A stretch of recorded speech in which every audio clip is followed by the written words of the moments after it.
তো প্রিয় শিক্ষার্থীরা, আশা করি সবাই ভালো আছো। আজকে আমি শুরু করব সাম্যবাদী কবিতার আহ ঈশ্বর কবিতা ব্যাখ্যা দিয়ে। তো আমরা আজকে ঈশ্বর কবিতাটি ব্যাখ্যা আলোচনা করবো, এরপরে মানুষ কবিতাটিও ব্যাখ্যা আলোচনা করব। তো আমরা প্রথমে কবিতাটি পড়া শুরু আবৃত্তি করি। প্রথমে দেখতে পাচ্ছি, আমরা ঈশ্বর বলতে কাকে বুঝি। ঈশ্বর বলতে আমরা বুঝি, আমরা যাকে সৃষ্টিকর্তা হিসেবে কি করি, কল্পনা করি, তাকে বলা হচ্ছে যে কি, ঈশ্বর। কেউ ঈশ্বর বলছে, কেউ বলছে আল্লাহ, কেউ ভগবান। তো এখানে কবি শুরু করেছেন এভাবে: কে তুমি খুঁজিছ জগদীশে ভাই, আকাশ পাতাল জুড়ে, কে তুমি ফিরিছ বনে জঙ্গলে, কে তুমি পাহাড় চূড়ে। এই জগদীশ মানে হচ্ছে যে ঈশ্বর। মানে কে তুমি ঈশ্বরকে খুঁজতেছো আকাশ পাতাল জুড়ে। আকাশ পাতালে মানে আকাশ থেকে পাতাল, মানে সব জায়গায় ঈশ্বরকে খুঁজতেছে। তুমি কে? কে তুমি ফিরিছ বনে জঙ্গলে, কে তুমি পাহাড় চূড়ে। এখানে চূড় বলতে পাহাড়ে বোঝাচ্ছে। ঠিক আছে। পাহাড়ে চূড়ায় ঋষি দরবেশ, বুকের মানিকে বুকে ধরে তুমি খোঁজো তারে দেশ দেশ। গুরুত্বপূর্ণ লাইন, এটা মার্ক করো। এই ঋষি দরবেশ, বুকের মানিকে বুকে ধরে তুমি খোঁজো তারে দেশ দেশ। এই যে বুকের মানিক, এই বুকের মানিক কে বোঝাচ্ছে? এখানে বুকের মানিক দ্বারা বোঝাচ্ছে ঈশ্বরকে। ঈশ্বরকে বোঝাচ্ছে। আমরা যে এই যে এর আগের কবিতাতে পড়েছি কি, যে এই তোমার হৃদয় বিশ্ব দেউল সকল দেবতার, এই যে একটা কথা পড়েছি না আমরা সাম্যবাদী কবিতাতে। তো এই যে যে বুকের মানিক ঈশ্বর আমাদের হৃদয়ে অবস্থান করতেছে, তো আমাদের যে ঈশ্বর হৃদয়ে অবস্থান করতেছে তাকে আমরা বুকে ধরে তুমি খোঁজো তারে দেশ দেশ। তো সেই ঈশ্বরকে আমরা দেশ বিদেশে খুঁজে বেড়াচ্ছি। সৃষ্টি হয়েছে তোমা পানে চেয়ে, তুমি আছো চোখ বুজে, স্রষ্টারে খোঁজো আপনারে তুমি, আপনি ফিরিছ খুঁজে।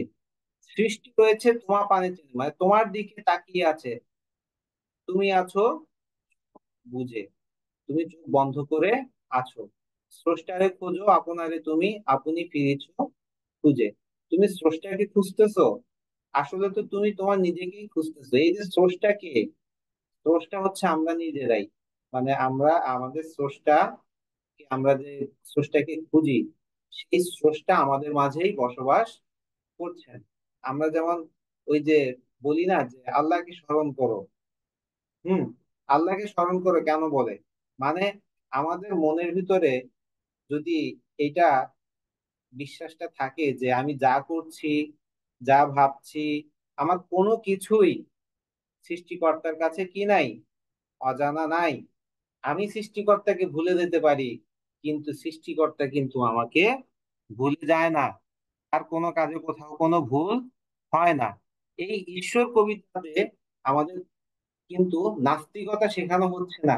এই ঈশ্বর কবিতাতে আমাদের আধ্যাত্মিক অর্থে ঈশ্বর যে আমাদের মনেই বাস করতেছে, সেই কথাটাই লেখক এখানে বা কবি এখানে বোঝাতে চেয়েছে।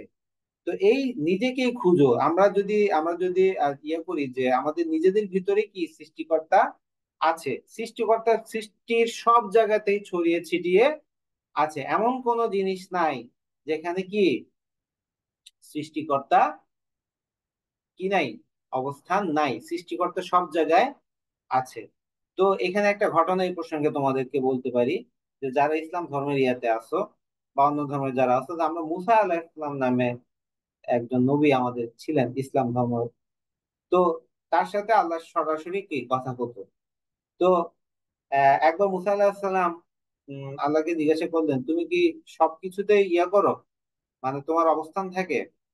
তো বলতে হ্যাঁ, আমি সবকিছুতে আমার কি থাকে, অবস্থান থাকে। তো মুসা আলাইহিস সালাম তখন তাকে বললো যে, তো আমি যখন আমার স্ত্রীর সাথে শারীরিক সম্পর্ক করি তখনই কি তোমার এই ইয়াতে সেখানে তোমার উপস্থিতি থাকে? তো আল্লাহ বললেন যে হ্যাঁ, আমার ওখানে উপস্থিতি থাকে। তো মুসা আলাইহিস সালাম বললো যে তাহলে তুমি ইয়া করবা, আমি যখন আমার স্ত্রীর সাথে প্রেম ভালোবাসা করব, তুমি সেখানে উপস্থিত থাকিও না। তো এরপরে তিনি যখন আল্লাহ তো মুসা আলাইহিস সালামকে বললেন যে আচ্ছা ঠিক আছে। তো মুসা আলাইহিস সালাম যখন তার স্ত্রীর সাথে শারীরিক সম্পর্ক করতে গেল, দেখলো যে স্ত্রীর কোনো রেসপন্স তিনি পাচ্ছে না, একদম মৃত একটা ইয়ার মতো মনে হচ্ছে, ডলের বা একটা পুতুলের মতো মনে হচ্ছে। তাহলে এই যে যে এখানে আমরা দেখতে পাচ্ছি যে মানে এই গল্পটা থেকে আমরা এই জিনিসটাই শিখতে পারি যে সৃষ্টিকর্তা আমাদের সৃষ্টির সবকিছুর সাথেই কি মিশে আছেন। ওকে। তো এখানেই লেখক সে কথাটা বোঝাতে চেয়েছেন যে আমরা নিজে যেই সৃষ্টিকর্তা আমাদের হৃদয়ে অবস্থান করতেছে, সেই সৃষ্টিকর্তাকে আমরা কেন পাহাড়ে পর্বতে জঙ্গলে বনে জঙ্গলে খুঁজে ফিরতেছি, শুধু শুধু সময় নষ্ট করতেছি, তাই না? আমরা যদি আমাদের হৃদয়ে সৃষ্টিকর্তা আছে এটা যদি বুঝতে পারি, তাহলে আমাকে আর সৃষ্টিকর্তাকে খুঁজতে বাইরে যাওয়া লাগবে না। তারপর এখানে একটা কথা বলছে, দেখো, ইচ্ছা অন্ধ, আখি খোলো দেখো দর্পণে নিজ কায়া। এই ইচ্ছা অন্ধ মানে কি, যে ঘুমের অভিনয় করে আছে। ঠিক আছে, ইচ্ছা অন্ধ দ্বারা বোঝাচ্ছে ঘুমের অভিনয় করে আছে যে। ওকে। আখি খোলো দেখো দর্পণে নিজ কায়া, এই কায়া মানে কি, ছায়া বা প্রতিবিম্ব। নিজের দর্পণে আয়নাতে নিজের কি দেখো, প্রতিবিম্বটাকে দেখো।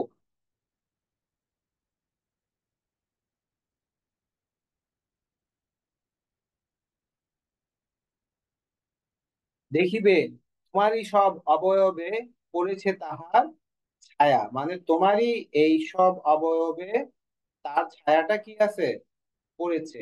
কার ছায়া? এখানে তার ছায়া বলতে তাহার, এই যে তাহার ছায়া, সৃষ্টিকর্তার ছায়া পড়ে আছে। শিহরিয়ে উঠে না মানে শিহরিত হয়ে উঠেও না, শাস্ত্রবিদের করোনা কবির ভয়। এই শাস্ত্রবিদ যারা আছে, আমরা শাস্ত্রবিদ বলতে কাদেরকে বোঝাচ্ছে, ধর্ম ব্যবসায়ী। এই শাস্ত্রবিদ মানে হচ্ছে যে ধর্ম ব্যবসায়ী, যারা ধর্মকে কি করে, আহ নিজের স্বার্থের জন্য ব্যবহার করে, তাদেরকে বলা হচ্ছে ধর্ম ব্যবসায়ী। এই শাস্ত্রবিদদের করোনা কবির ভয়, তাহারা খোদার প্রাইভেট সেক্রেটারি তো নয়। এই যে আমরা যে পিকে মুভি দেখছিলাম না, পিকে মুভিটা দেখছো? এই মুভিটা দেখছো তোমরা কেউ? হ্যাঁ স্যার। তো এই যে পিকে মুভিতে এজেন্ট বা ইয়ের কথা বলছে না, যে সৃষ্টিকর্তা একজন, তারা এই যে ভণ্ড দ্বারা ব্যবসায়ী। হ্যাঁ। তো এখানে কবি কিন্তু দেখো এটা অনেক আগেই বলে গেছেন, পিকে মুভিটা আমরা এখন দেখতেছি, কবি কিন্তু এগুলো প্রায় 100 বছর আগে, 99 বছর আগে এগুলো কি লিখে গেছেন। আমরা জানি যে 1900 কত সালে, 25 সালে এটা প্রকাশিত হয়েছে। তাহলে আমাদের এখন আমরা আছি 2000 কততে, 20-এ, তাহলে বিয়োগ দিলে কত বছর হয়, 99 বছর। এই 99 বছর আগে তিনি এই ইয়াদেরকে প্রাইভেট সেক্রেটারি নামক কথা বলে গেছে। খোদার খোদ প্রাইভেট সেক্রেটারি তো নয়, মানে এই শাস্ত্রবিদ, এই ধর্ম ব্যবসায়ী যারা আছে, তাদের কথা শোনায় তুমি ভয় পেও না। হ্যাঁ, তারা তো প্রাইভেট সেক্রেটারি না খোদা, কারণ সৃষ্টিকর্তা তোমাকে অবশ্যই ভালোবাসে। সৃষ্টিকর্তা তোমাকে ভালোবাসে বলেই তুমি বেঁচে আছো। আমরা অনেক সময় মনে করি যে আমার দোয়া তো কবুল হচ্ছে না, আমার প্রার্থনা তো কবুল হচ্ছে না, আমার প্রার্থনা তো সৃষ্টিকর্তা শুনতেছে না। সবসময় একটা কথা মনে রাখবা, God always has a better plan for you. ঠিক আছে, সৃষ্টিকর্তা তোমার জন্য একটা ভালো কোনো প্ল্যান রেখেছে। আমি একবার চাকরিতে, ব্যাংকে আমার চাকরি ইয়ে হয়েছে। ঠিক আছে, তা আমি মোটামুটি ধরে নিচ্ছি যে ভাইবা দিয়ে আসছি, ব্যাংকে আমার চাকরি হয়ে যাবে, জনতা ব্যাংকের সিনিয়র অফিসার, কিছুদিনের পরে ম্যানেজার হয়ে যাব, এরপরে জিএমডি দেবে, এরকম একটা স্বপ্ন দেখা শুরু করে দিচ্ছি। ওকে। কিন্তু কি হলো, আমি আমার বই টই যা আছে সব জুনিয়র ভাই বোনদেরকে দিয়ে দিছি। হ্যাঁ, পড়াশোনা আর করবো না, ভালো লাগতেছে না, চাকরি বাকরি পড়া খুব প্যারা। দেখা গেল যে আমি ধরেই নিছি যে আমার চাকরি হয়ে যাবে, কিন্তু আমার চাকরিটা হলো না। এই যে যে একটা ধাক্কা খাইলাম, ধাক্কা খায়া কি করলাম, নতুন করে আবার বই টই কিনে পড়াশোনা শুরু করলাম, এবং আল্লাহর রহমতে আমি বিসিএস ক্যাডার হয়ে গেলাম। তাহলে এই যে এটা একটা আমি আমার জীবনের অভিজ্ঞতা তোমাদের সাথে শেয়ার করলাম, যে God always has a better plan for you.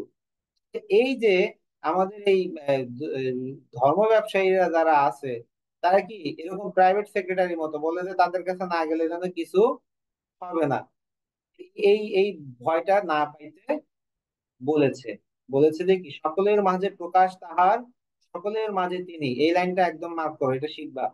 সকলের মাঝে প্রকাশ তাহার, সকলের মাঝে তিনি। সে সকলের মাঝে কি অবস্থান করতেছে এবং সকলের মাঝেই তিনি আছেন। ওই যে আমি বললাম যে পৃথিবীর প্রত্যেকটা সৃষ্ট জীবের ভিতরে তার অবস্থান আছে। আমারে দেখিয়া আমার অদেখা জন্মদাতারে চিনি। মানে আমি, আমাকে দেখেই আমার অদেখা জন্মদাতা, এখানে জন্মদাতা বলতে ঈশ্বরকে বোঝাচ্ছে। আসলে এই জন্মদাতা বলতে জীবন দানকারী বোঝাচ্ছে। ওকে, ঈশ্বর জীবন দানকারী, তাই না? আমরা যদি জীবন না দিত তাহলে তো আমরা পুতুলের মতোই থাকতাম। একটা প্রাণী আর একটা পদার্থের পার্থক্য কি? প্রাণীর প্রাণ আছে, পদার্থের প্রাণ নাই।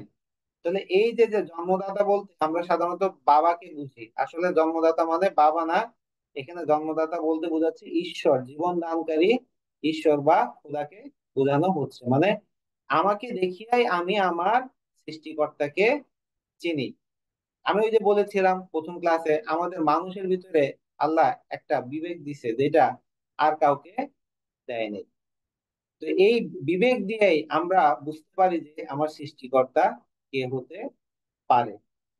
তারপর কি বলছে দেখো, রত্ন লইয়া বেচা কেনা করে বণিক সিন্ধু কূলে, রত্নাকরের খবর তা বলে পুছু না ওদের ভুলে। রত্ন লইয়া মানে রত্ন মানে বিভিন্ন ধরনের রত্ন পাথর যেগুলো আছে সেগুলো নিয়ে বেচা কেনা করে কারা? বণিক। বণিক মানে কারা? ব্যবসায়ী। সিন্ধু কূলে সমুদ্রের পাড়ে। রত্নাকরের খবর তা বলে, রত্নাকর মানে হচ্ছে যে রত্ন কি করে, আহ, নিয়ে ব্যবসা করে বা রত্ন নিয়ে বিভিন্ন ধরনের কাজ করে, হ্যাঁ, সেই রত্নাকরের খবর তা বলে পুছো না ওদের ভুলে। মানে এই রত্নাকর বলতে এখানে কি কাকে বোঝানো হচ্ছে? ঈশ্বরকে। ওকে, এই ঈশ্বরের কথা আবার তাদের কাছে ভুলেও কি জিজ্ঞাসা করো না। পুছো মানে কি? জিজ্ঞেস করা। ওকে, পুছো মানে হচ্ছে যে জিজ্ঞেস করা। কারণ হচ্ছে যে তুমি দেখবা, তুমি মন থেকে একটা জিনিস চিন্তা করছো না, তুমি নিজেই স্টাডি করো, নিজের স্টাডি মতো তুমি পড়ালেখা ইয়ে করো, বিভিন্ন বই পড়ো, তোমার ধর্মীয় গ্রন্থ পাঠ করো, হ্যাঁ, নিজেই সার্চ করো। এইসব ইয়েদের কাছে জিজ্ঞাসা করতে দেয় না। এইসব ইয়েদের কাছে জিজ্ঞাসা করতে গেলেই তারা তোমাকে কি করবে? মিসগাইড করবে, ভুল পথে পরিচালিত করবে। এই জন্য লেখক বা কবি বলেছেন যে রত্নাকরের খবর তাই বলে তাদেরকে কি করিও না, বলিও না।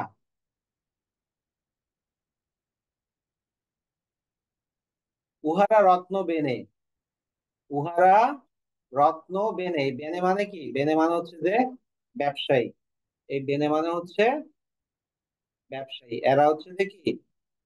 রত্ন ব্যবসায়ী। রত্ন চিনিয়া মনে করে ওরা রত্না করেও চিনে, ডুবে নাই তারা অতল গভীর রত্ন সিন্ধু তলে। শাস্ত্র না ঘেটে ডুব সখা সত্য সিন্ধু জলে। রত্ন চিনিয়া মনে করে ওরা রত্না করেও, মানে তারা এই রত্ন, বিভিন্ন ধরনের রত্ন চিনে, এই জন্য তারা মনে করে ওরা কি রত্না করেও বুঝি কি ওদেরকে চিনে। ডুবে নাই তারা অতল গভীর সিন্ধু রত্ন সিন্ধু তলে। মানে তারা কিন্তু গভীরতায় ডুব দেয় নাই, তারা অতল গভীর রত্ন সিন্ধু তলে, মানে সমুদ্রের গভীরে যেখান থেকে রত্ন আহরণ করা হয়, হ্যাঁ, সেখানে তারা ডুব দেয় নাই। মানে তাদের যে জ্ঞান, এই যে ধর্ম ব্যবসায়ী গুলা যারা আছে, তাদের জ্ঞান দেখবা ভাষা ভাষা জ্ঞান, হালকা জ্ঞান। অল্প পানির মাছ বেশি লাফায়, একটা বা বেশি তরক তরক করে একটা কথা আছে না? তো এই সব ধর্ম ব্যবসায়ীরা, তারা দেখবে যে খুব অল্প জ্ঞান, এরা কিছু অল্প কিছু জিনিস জেনে ওটা দিয়েই বেশি তারা কি করে, হাইলাইটস করে, ওটা দিয়েই বেশি তাদের গলার আওয়াজ দিয়ে সবকিছু মার্কেট পেতে চায়। তো কবি এখানে সেই কথাটা এখানে বলেছে যে ডুবে নাই তারা অতল গভীর রত্ন সিন্ধু তলে, শাস্ত্র না ঘেটে ডুব দাও সখা সত্য সিন্ধু জলে। ওই যে সত্য সিন্ধু জলে বলতে বোঝাচ্ছে আমাদের নিজেদের বিবেককে। এই বিবেকের কাছে তুমি ডুব কি করো, প্রশ্ন করো, শাস্ত্র না ঘেটে। আসলে এখানে শাস্ত্র না ঘেটে মানে যে শাস্ত্র লিখছে, মানে যে ব্যাখ্যাগুলো বিভিন্ন লিখছে, ওকে, যে ব্যাখ্যাগুলো বিভিন্ন কিছু লেখা আছে, সেই ব্যাখ্যাগুলো দিকে না গিয়ে, কারণ যে ব্যাখ্যা একটা লিখছে সেটা নিজের মতো করে লিখছে। যেমন আমি অন্য ধর্মটা বলতে পারবো না, ইসলাম ধর্ম দিয়ে একটু ব্যাখ্যাটা করি। এখানে শাস্ত্র বলতে আমরা যেমন মনে করো আমাদের ইসলামের মূল দুটা জিনিস কি, একটা হচ্ছে যে কোরআন, আর একটা হচ্ছে যে কি হাদিস। তো আমরা কোরআন না বুঝ কোরআন কোনো কিছু যখন জানার চেষ্টা করব, কোনো কিছু যখন বোঝার চেষ্টা করব, আমরা এই কোরআন দেখবো, হাদিস দেখবো, এই দুইটা দেখে আমরা নিজেরাই বিবেচনা করতে পারবো। কিন্তু আবার এই কোরআন হাদিসের আলোকে অনেক লেখক অনেক ধরনের বই লিখছে না? যেমন দেখো, এই যে যে মৌদুদি কিছু বই লিখছে। আবার এই যে ডক্টর আব্দুল্লাহ জাহাঙ্গীর বই লিখছে। হ্যাঁ, তারপর ওই যে কি জানি তোহানা কি যেন একজন আছে, উনিও লিখছে, তাহিরি ইয়ে করছে। আবার সাইদি লিখছে, এক একজন এক এক ভাবে কি করছে, ব্যাখ্যা লিখেছে, তাই না? তো এইসব জায়গায় তুমি ওই কোনো স্পেসিফিক লেখকের ব্যাখ্যা যদি তুমি পড়তে চাও, তাহলে তুমি তার দ্বারা বায়াসড হয়ে যেতে পারো, তার দ্বারা প্রভাবিত হয়ে যেতে পারো। এই জন্য তাদের কথা বিশ্বাস না করে বা তাদের দিকে না তাকিয়ে তুমি আসল যে জিনিস, আসল যে জায়গাটা আছে সেখানে কি ডুব দাও সত্য সিন্ধু জলে। আমি তো যত বড় স্কলারই হোক না কেন, সে কোরআন আর হাদিসকে তো অস্বীকার করতে পারবে না। পারবে? আবার ঠিক তেমনি আমরা যদি এই যে হিন্দু ধর্মের ইয়েতে দেখি, হিন্দু ধর্মের তারা যদি একদম তাদের মূল যে ধর্মীয় ইয়েটা আছে, সে যদি গীতা বা তোমার মনে করো বেদ, উপনিষদ, এসব জায়গায় যদি খোঁজো, তাহলে দেখবা যে অনেক ব্যাখ্যা তোমরা পাবে। আমি একটা উদাহরণ দিয়ে স্পষ্ট করি। যেমন ঈশ্বরচন্দ্র বিদ্যাসাগর যখন বিধবা বিবাহ প্রচলন করতে চাইলেন, তখন তাকে ইয়া নানা পুরোহিতরা কি করলো, বাধা দিল। তো ঈশ্বরচন্দ্র বিদ্যাসাগর পুরোহিতদের সাথে পরামর্শ করতে পারতেন। হ্যাঁ, তিনি তিনি না করে তিনি কি করলেন, এই যে সত্য সিন্ধু জলে কি নিজের বিবেক দিয়ে প্রশ্ন করে নিজেই কি করলেন, মূল জিনিস সত্য সিন্ধু জলে ডুব দিলেন, মানে ধর্মীয় মূল গ্রন্থগুলো পাঠ করা শুরু করলেন। এবং সেখান থেকে তিনি বিভিন্ন রেফারেন্স বের করলেন যে কি বিধবা বিবাহ কি শাস্ত্র মতেই বিধবা বিবাহ করা যায়। ওকে। তো এই যে যে এটাই কবি এখানে বোঝাতে চেয়েছেন। সোজা কথা, তুমি ধর্ম ব্যবসায়ীদের কাছে যখনই যাবা, সে তোমাকে কি করবে, একটা বায়াস সলিউশন দিবে। তাই বায়াস সলিউশনের দিকে না চাই, এই নিজের বিবেককে কবি বারবার কি করতে বলেছে, আলোকিত করতে বলেছে। তো আমাদের ইয়েটা এখনই কেটে যাবে, আমরা আহ পরের সেশনে আবার আরেকটা কবিতা যেটা আছে সেটা আলোচনা করব। আমাদের এই পরের কবিতাটা হচ্ছে মানুষ। আমরা সবাই নেক্সট ক্লাসে আবার জয়েন করো, আমরা ওখানে গিয়ে মানুষ কবিতাটা আলোচনা করব।